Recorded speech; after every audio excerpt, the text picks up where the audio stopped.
বিগত 16 বছর ধরে জনগণকে একত্রিত করে আন্দোলন করতে পারে নাই।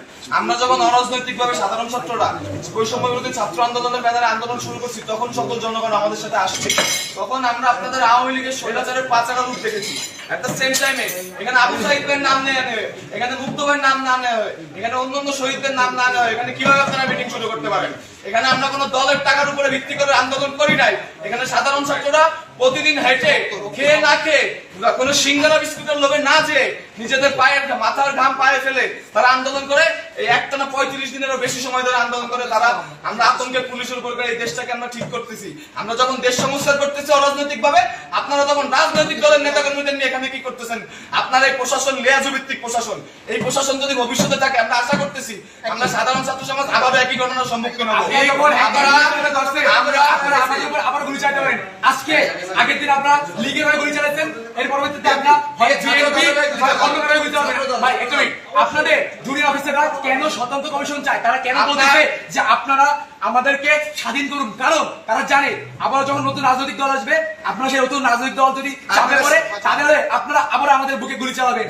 আপনারা যে গুলি চালাবেন না, এর গ্যারান্টি কি আমাদের দিবেন? কোন ছাত্রের উপরে, কোন জনতার উপরে, নিরাপদ জনতার উপরে, কোন মিছিলের উপরে যে গুলি চলবে না, মিছিল মিটিং যে স্বাধীনভাবে হবে, এর কোন গ্যারান্টি আছে? একটা দল মাত্র রক্ত শুকাইতে পারেনি, তার ভিতরে আপনারা সমাবেশ শুরু করছে, আপনারা তাদের সাথে বসা শুরু করে দিচ্ছেন কেন? এগুলো কেন? আপনারা জবাব দিয়ে আমরা বলি, শোনেন আমি বলি, আপনাদের এই খুলনার অনেক প্রশাসন দেখছি। সেদিনকে আওয়ামী লীগের আমাদের যখন জোর করে তুলে নিয়ে যাওয়া হয়েছে, আওয়ামী লীগের অনেক আতিপাতি নেতারা আপনাদের আশপাশ দিয়ে ঘুরছে, আপনারা কোনো প্রতিবাদ করতে পারেন নাই। যেহেতু আপনি পুলিশ কমিশনার সেদিনকে কোনো প্রতিবাদ করতে পারেন নাই সন্ত্রাসীদের বিরুদ্ধে। আমরা চাই না এই খুলনা কমিশনার, এই আপনার মতো পুলিশ কমিশনার আমরা এই খুলনায় চাই না। শুধু আপনি না, ওই দিনকে উপস্থিত সকল প্রশাসনিক কর্মকর্তাকে বদল করতে হবে। ওই দিনকে উপস্থিত সকল প্রশাসনিক কর্মকর্তাকে হয় বদলি করতে হবে, না হয় তাদের বহিষ্কার করতে হবে। আমরা কোনো লেয়াজু ভিত্তিক প্রশাসন চাই না। আমরা চাই ছাত্র জনতা মিলে একটা সুন্দর প্রশাসন হবে। সেই ছাত্র জনতা যে সরকারকে আনবে সুষ্ঠু উপায়ে, সেই সরকার ক্ষমতা আসবে। এখন আমরা ডক্টর মোহাম্মদ ইউনূসের নেতৃত্বে বাংলাদেশ পরিচালনা করব। এখানে কোনো রাজনৈতিক দলের জন্য আমরা কোনো সুযোগ দেই না। আপনাদের যে জুনিয়র অফিসার আছে তাদের একটা বার্তা, আপনাদের যে সিনিয়র অফিসার আছে তারা পদত্যাগ করবে কি করবে না আমরা জানি না, কিন্তু বর্তমান দেশের যে অবস্থা, পুলিশ প্রশাসন রাস্তায় দরকার। আপনারা অঞ্চলে অঞ্চলে ডাকাতি হত্যাযজ্ঞ থামান, রাস্তায় ফিরে আসেন। সিনিয়র অফিসারদের কমান লাগবে না, আপনারা নিজ নিজ থানার আন্ডারে আপনারা কাজ করেন। প্রয়োজনে এই যে আপনাদের 11 দফা দাবি আছে, এইগুলো দেশ ঠান্ডা হওয়ার পরে, কেয়ারটেকার গভর্নমেন্ট নেওয়ার পরে আবার ঠিক করা যাবে। আমরা দাবি করতেছি এই ধরনের যারা লিয়াজু ভিত্তিক উপরের কমিশনার আছে বা ওসি আছে, তাদেরকে আমরা সরাবো ইনশাল্লাহ। কিন্তু বর্তমানে দেশের যে অবস্থা, আপনার দেশের শৃঙ্খলা ঠান্ডা করার জন্য আপনারা আগাবেন। এসএম কামাল হোসেন টেবিলে থাবা দিয়ে আমি সেদিন সাহস করে বলছিলাম আপনার প্রধানমন্ত্রীকে এই 9 দফা দাবি মানতে হবে, জাতির কাছে ক্ষমা চাইতে হবে। সেদিন এসএম কামাল হোসেন যখন থাবা দিয়ে বললেন, তখন কোথায় ছিল এই প্রশাসন? আমি কেএমপি হেডকোয়ার্টার নিজ দায়িত্বে কথা দিয়ে ঠেকালাম যে স্যার আমার ছাত্ররা কোনো ভাঙচুর করে না, এরা দুষ্কৃতকারী না, আপনার কেএমপি হেডকোয়ার্টারে কিচ্ছু হবে না। এই কথা দেওয়ার পর আমি যখন শান্তিপূর্ণ মিছিল নিয়ে ফেরত যাচ্ছিলাম, তখন কেন সেখানে দায়িত্বরত এপিবিএন এবং পুলিশ আমার উপর গুলি চালালো? স্যার আমার শরীরে 11টা গুলি লেগেছে, 11টা গুলি লেগেছে স্যার, 11টা গুলি, 11টা গুলি, এখানে 11টা গুলি লেগেছে। সেই প্রশাসন রাতের অন্ধকারে, আপনারা সেই প্রশাসন রাতের অন্ধকারে আরেকজনের নামে মুছে বন্ধ করছেন। 11টা গুলি এখন একটা লাস্ট এই জনগণ কি না না আমার এই লাস্টটাই চুপ থাক। একটা কথা, তাদের সাথে মিটিং এ বসছে, আপনারা আজকে গুলি চালাবেন, সামনে থেকে আবার গুলি চালাবেন। আরে যাও গুলি চালাবেন, আপনারা গুলি চালাবেন। আমার শিবির এরা দখল হচ্ছে।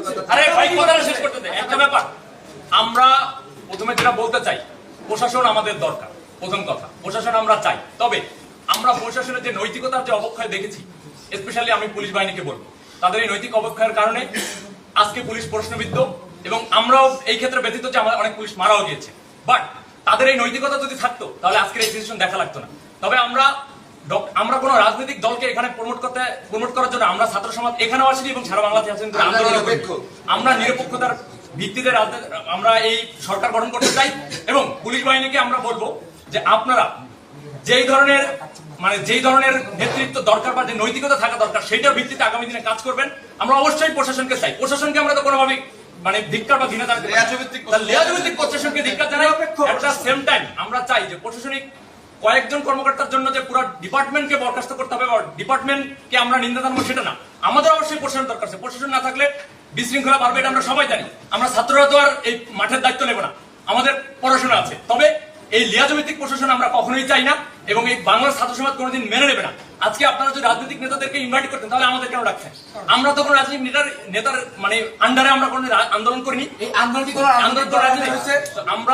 আমরা যেটা চাইবো যে খুলনা সহ যে স্যার, আমাদের কথা শেষ করতে হবে। উনি কথা বলছেন। দাঁড়ান, উনি প্রিয় কথা সাংবাদিক বলছেন। ভাইরা, আপনাদেরকে বলি, আপনাদেরকে বলতেছি, আপনারা বর্তমানে কোনো স্বৈরাচার সরকারের আন্ডারে নেই। আপনারা ছাত্র জনতার জন্য যেটা ভালো হয় সেভাবে আমরা যে আমাদের প্রতিনিধি ভাইরা আছে ঢাকা বিশ্ববিদ্যালয়ের জন্য তাদের নেতৃত্বে কথা শুনতে হবে, নো। আমাদের কথা শুনতে হবে, নো। ওরা কথা বলবে, ভাই কথা বলবেন।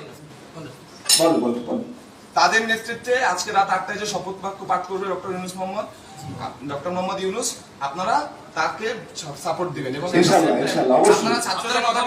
আপনারা ছাত্র জনতাকে সর্বোচ্চ সহযোগিতা করবেন।